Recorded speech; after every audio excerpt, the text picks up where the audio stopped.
வணக்கம். ஆகாஷ்வாணி புதுச்சேரி செய்திச் சுருக்கம் வாசிப்பவர் வான்மதி. குடியரசுத் தலைவர் திருமதி திரௌபதி முர்மு ஆதி கர்மயோகி இயக்கம் குறித்து மத்திய பழங்குடியின விவகாரங்கள் துறை சார்பில் புதுடெல்லியில் நேற்று நடைபெற்ற தேசிய கருத்தரங்கை தொடங்கி வைத்தார். ஒவ்வொரு பழங்குடி கிராமத்தையும் சுயசார்பு உள்ளதாக மேம்படுத்துவதே இந்த இயக்கத்தின் நோக்கம் என்று கூறினார். பிரதமர் திரு நரேந்திர மோடி இன்று ஒட்டுமொத்த உலகமும் இந்தியாவை நம்பகமான மற்றும் பொறுப்பான கூட்டாளியாக பார்க்கிறது என்று கூறியுள்ளார். நேற்று மாலை புதுடெல்லியில் தனியார் ஊடக நிறுவனம் ஏற்பாடு செய்த உலக உச்சி மாநாட்டில் பேசிய அவர், மின்னணுவியல் முதல் மருந்துகள் வரை, ஆட்டோமொபைல் முதல் செல்போன் உற்பத்தி வரை இந்தியாவில் முதலீடுகள் அதிகரித்துள்ளதாக தெரிவித்தார். இலங்கை பிரதமர் டாக்டர் ஹரிணி அமரசூரியா புதுடெல்லியில் பிரதமர் திரு நரேந்திர மோடியை சந்தித்து பேசினார். கல்வி, தொழில்நுட்பம், புதுமையாக்கம், மீனவர் நலன் உள்ளிட்ட துறைகளில் ஒத்துழைப்பை வலுப்படுத்துவது குறித்து இரு தலைவர்களும் விவாதித்தனர்.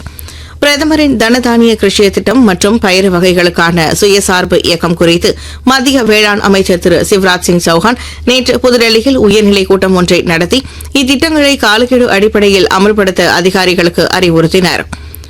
புதுச்சேரி விடுதலை திருநாள் நவம்பர் 1ஆம் தேதி கொண்டாடப்படுவதை முன்னிட்டு இதற்கான ஏற்பாடுகள் குறித்த ஆலோசனைக் கூட்டம் செய்தி விளம்பரத்துறை செயலர் திரு முகமது ஹம்சான் அமீத் தலைமையில் நேற்று நடைபெற்றது. காவல், சுகாதாரம், பொதுப்பணி, தீயணைப்பு உட்பட தொடர்புடைய பல்வேறு துறைகளின் அதிகாரிகள் இக்கூட்டத்தில் கலந்து கொண்டனர். தீபாவளி பண்டிகையின் போது பட்டாசு குப்பைகளால் சுகாதார சீர்கேடுகளை தவிர்க்கும் வகையில் பொதுமக்கள் பட்டாசு வெடிப்பதால் ஏற்படும் குப்பைகளை தண்ணீர் ஊற்றி அணைத்த பின்னர் தொட்டிகளில் சேகரித்து வைத்திருந்து தூய்மை பணியாளர்களிடம் ஒப்படைக்க வேண்டும் என உழவர்கரை நகராட்சி நிர்வாகம் அறிவுறுத்தியுள்ளது. இத்துடன் இந்த செய்திச் சுருக்கம் நிறைவு பெறுகிறது.